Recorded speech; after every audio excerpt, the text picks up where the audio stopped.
ॐ भूर्भुवः स्वः तत्सवितुर्वरेण्यं भर्गो देवस्य धीमहि धियो यो नः प्रचोदयात्।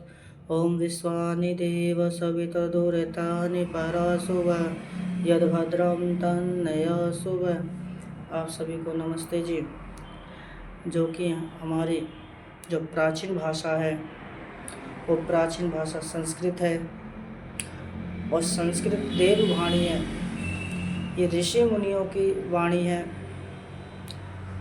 संस्कृत में एक श्लोक आता है और उस श्लोक का अर्थ बहुत अच्छा है। उस श्लोक का अर्थ उस श्लोक का अर्थ को हम चिंतन करें, उस श्लोक पर मनन करें तो श्लोक कहता है कि विद्या ददाति विनयम विनम दयाति पात्रताम पात्रत्वा धन अपनोति धनात धर्मम तथा सुखम।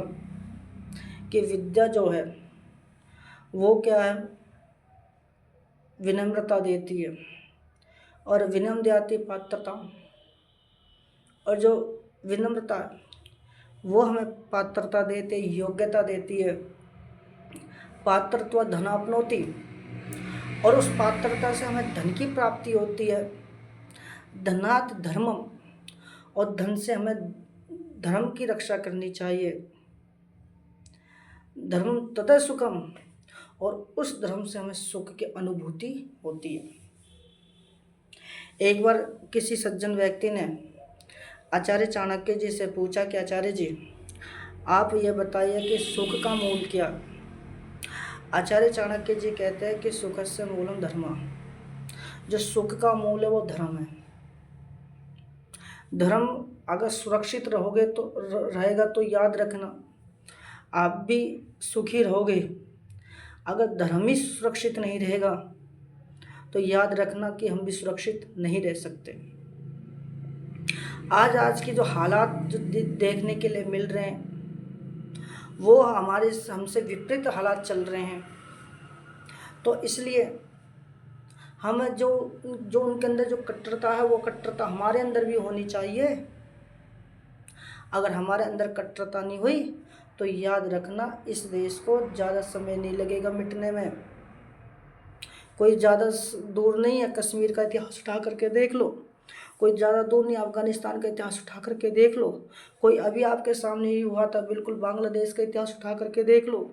कभी मोहपला का इतिहास पढ़ करके देख लेना, वहाँ पे क्या हादसा हुआ था। और आपके पास में इतने आपको उदाहरण हैं। तो इसलिए हमें धर्म के प्रति, आप सभी को धर्म के प्रति कट्टरता होनी चाहिए। अरे वीर हकीकत राय के अंदर तो देखो 12 साल का वो नौजवान, और 12 साल के बच्चे में देखो कितनी कट्टरता भरी हुई थी कि खंजर से उड़ा दो चाहे मेरी बोटी बोटी को, नहीं जाने दूंगा सिर की चोटी को, नहीं जाने दूंगा सिर की चोटी को। कितने प्रकार के प्रलोभन उसको दिए गए, कितने प्रकार के लालच उसको दिए गए, अनेकों प्रकार के उसको प्रताड़ना की करने की कोशिश की गई, लेकिन वो अपने धर्म के प्रति कभी विमुख तक नहीं हुआ। तो इसलिए हमें वीर हकीकत राय के बारे में उनसे कुछ शिक्षा लेनी चाहिए। अरे गुरु गोविंद सिंह के 4 बच्चे जो साहिबजादे थे, उनको जिनको दीवार में जिंदा चिनवा दिया गया था, हम उनके प्रति हमें सोचना चाहिए। उन्होंने अपने धर्म को कितने प्रकार की उनको यातना दी गई, लेकिन उन्होंने अपने धर्म को नहीं छोड़ा। इसलिए हमें धर्म के प्रति, अपने धर्म के लिए एक कट्टरता होनी चाहिए, और जो धर्म के प्रति जिसकी कट्टरता रहती है वो धर्म सुरक्षित रहता है। आज हम सब देखते हैं इस धर्म को बचाने के लिए कितने महात्मा लोग, और हम प्राचीन से सब पूरा जो पहले का जो इतिहास है उसको उठा करके देखेंगे तो उन लोगों ने भी धर्म को बचाने के लिए कितना बड़ा कार्य किया था। और आर्य समाज की बातें करें तो आर्य समाज ने तो हमेशा भी जो देश के अंदर किसी भी तरह की कोई विपत्ति आयो, देश के अंदर किसी भी तरह की कोई मुसीबत आई हो तो उसमें आर्य समाज ने बड़े बड़े चढ़ करके भाग लिया। महर्षि स्वामी दयानंद सरस्वती ने आर्य समाज को बनाया, और उसके बाद में स्वामी श्रद्धानंद सरस्वती जी पहले और अंतिम हिंदू थे जिन्होंने जामा मस्जिद की मिंबर के ऊपर वो खड़े होकर के तुम हीना पिता वश त्वम माता सत्कृतो बहुविथा अथाते सन्मी का वेद का मंत्र बोल करके घोषणा करी। आप आर्य मुसाफिर पंडित लेखराम का इतिहास पढ़ करके देख लीजिए, पंडित गुरुदत्त विद्यार्थी का इतिहास पढ़ करके देख लीजिए, तो पंडित लेखराम जी का इतिहास, वहाँ से राजपाल जी का इतिहास पढ़ करके देख लीजिए। जिस समय उन लोगों ने 3 जो पुस्तक लिखी थी, और वो 3 पुस्तक कितने धड़ल्ले के साथ में बिक रही थी, और उसको पढ़ने के बाद में एक किताब का नाम था कृष्ण तेरी गीता जलानी पड़ेगी। दूसरी किताब का जो नाम था 19वीं सदी का लंपट दयानंद, और तीसरी जो किताब थी उसका नाम था सीता का छिनाला। और इन किताबों को लेकर के बड़े लोग उसको पढ़ रहे थे। ये यहाँ तक के कह दिया था कि कृष्ण तेरी गीता जलानी पड़ेगी।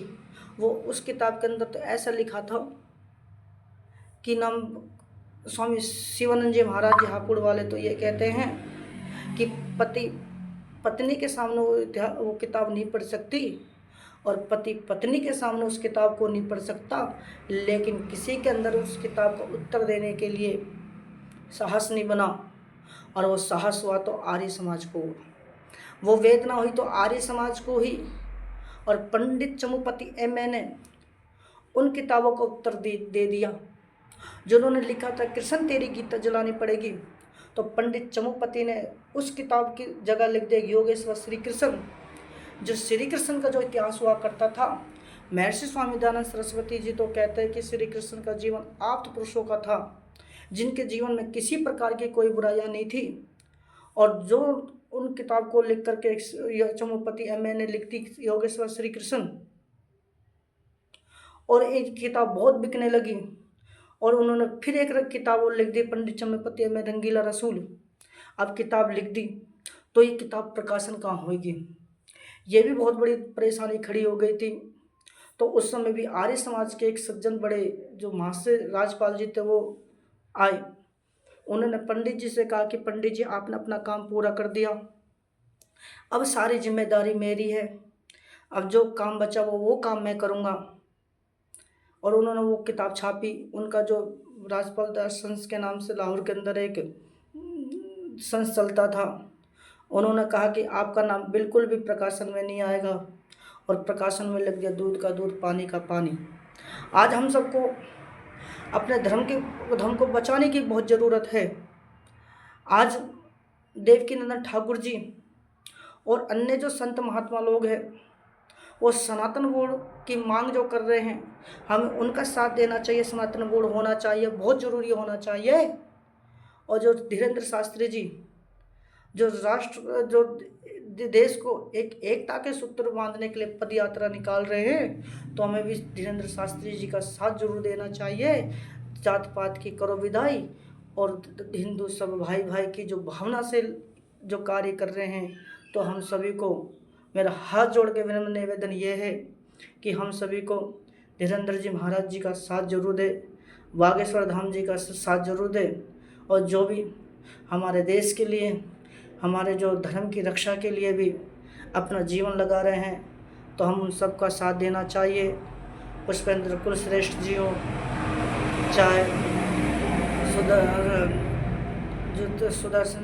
सुधांशु त्रिवेदी जी हों, आर्य समाज के अच्छे वक्ता प्रवक्ता गौतम खट्टर जी हों, चाहे वो स्वामी सच्चिदानंद जी महाराज जी हों, और भी जो धर्म के लिए अपना जीवन लगा रहे हैं, ना पर कितने प्रकार की उन पर धमकियाँ आने लग जाती है, लेकिन उन धमकियों से दूर होकर के यति नरसिंहानंद जी महाराज जी किस तरीके से अपना जीवन लगा रहे हैं, हम सभी को उनका साथ देना चाहिए।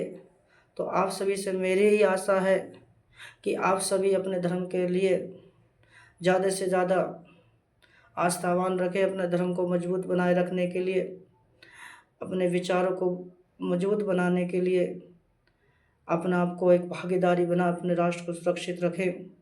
तो आप सभी का बहुत बहुत धन्यवाद, बहुत बहुत धन्यवाद। इत्योम शम।